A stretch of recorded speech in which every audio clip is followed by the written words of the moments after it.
everyone, and welcome back to the More Weekly, where we bring you the latest news from around Alhambra High. I'm your co-anchor, Daimi. And I'm your co-anchor, Marcus. First off, we have a few announcements. Next week is finals week.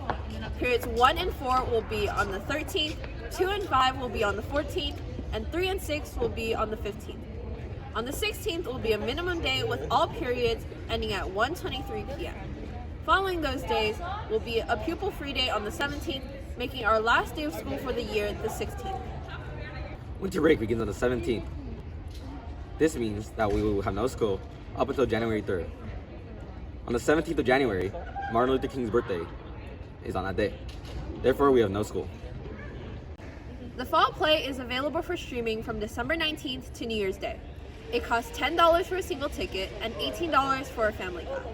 Last week, choir and orchestra had a concert here at the school. Here's a quick look at the event.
Be sure to attend their next performance on the 16th.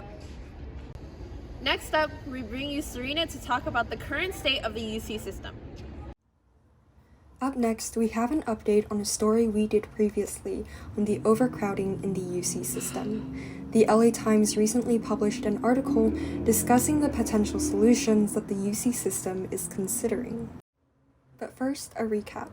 More than ever, students in California are looking to apply to UCs, and in 2021, admission rates were at an all-time high. But the UC campuses are finding that they're unable to keep up with the amount of enrollment on their current 4-year, 3-quarter schedule. This means that some freshmen might not be able to graduate because it is literally impossible for them to meet the minimum amount of credits necessary due to a shortage of classes. More than that, campuses like UC Berkeley and Santa Cruz are being sued for their present plans for growth due to environmental concerns. Students at UCLA have even begun selling seats in coveted classes on Facebook. But the solutions don't look much better.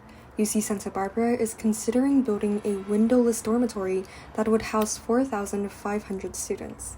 UCs are also thinking of creating satellite campuses, meaning smaller campuses separated from the original, or creating more online classes. But these solutions all come with a litany of problems too. For example, online classes would mean universities have to pay professors a premium to teach more classes or hire more professors. Satellite campuses would mean absorbing students from other areas, which would backlog students hoping to transfer in from Cal States who are also facing enrollment issues. We have some insight from Alhambra students as well. There were a lot of concerns over how this issue will be felt not just by the class of 2022, but all those succeeding it. Not to mention how the solutions seemed feeble and lacking in resources. Our college counselor, Ms. Jaramillo, also has something to say about the situation. She asks that students consider options other than the UCs that are just as beneficial to their education.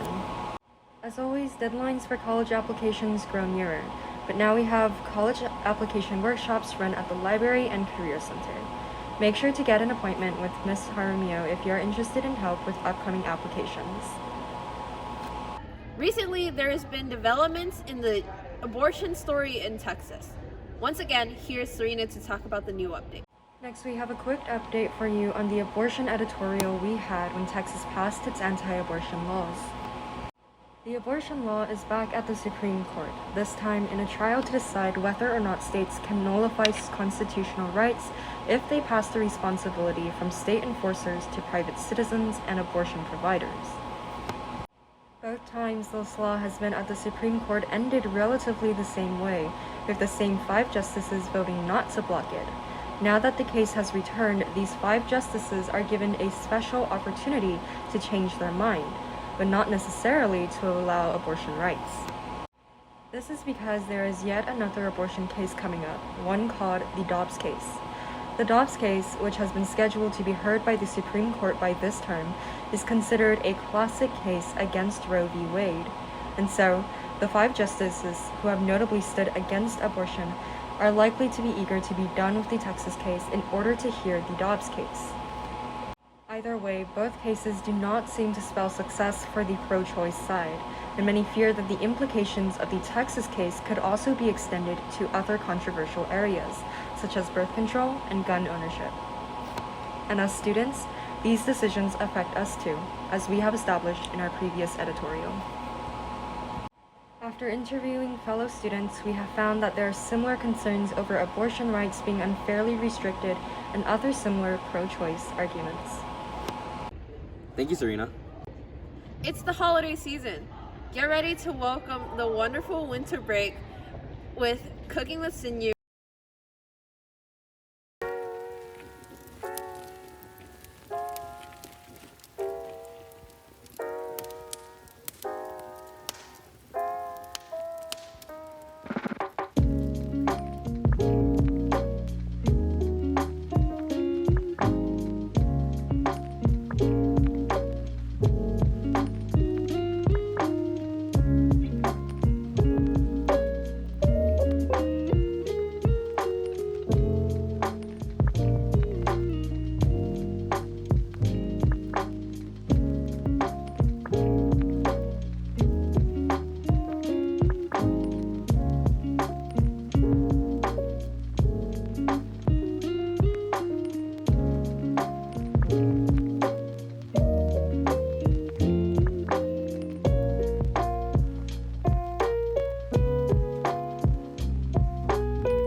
that's all for this week's edition of the More Weekly. Be sure to do your very best on finals, and don't forget to enjoy the holiday season. See you all next time. Happy holidays and go Morse.